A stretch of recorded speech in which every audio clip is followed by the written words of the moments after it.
Alliance for True Democracy unveils political reform proposals.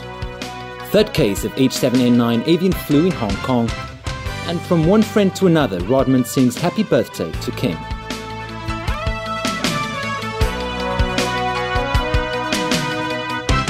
Good evening.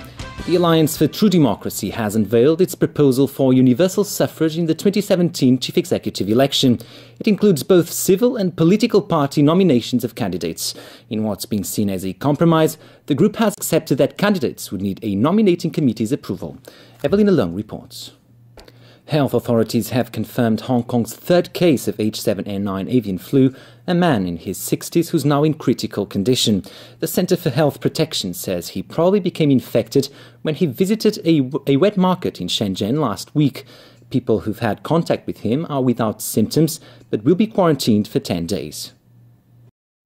Turning overseas, weather forecasters are calling it a polar vortex, but people across North America are just calling it unbearable. Much of the continent remains in the grip of a massive polar air mass. As James Aiken reports, millions are doing whatever they can to stay warm.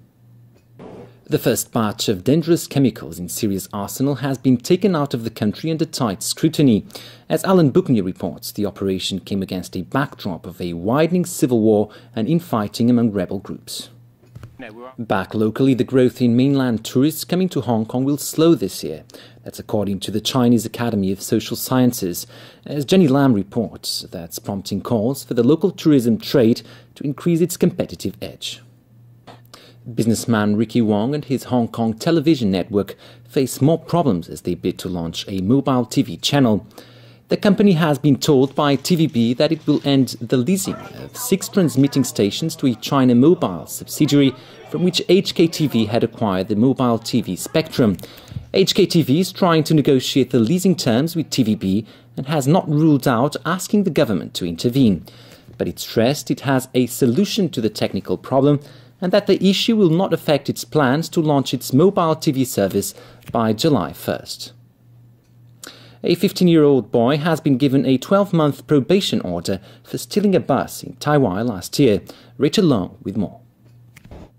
Kim Jong-un got a special treat for his birthday today when former NBA star Dennis Rodman sang happy birthday to the North Korean leader. Then Rodman and his crew played a North Korean side in an exhibition match for Kim and several hundred others. Rodman said afterwards the game had made history.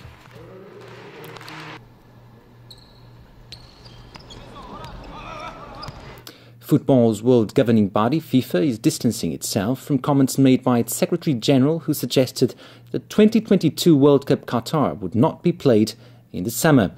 A FIFA vice president said later only the body's executive committee had the power to change the tournament dates. Debate has been raging over whether to hold the tournament in the summer when temperatures soar in the Gulf state.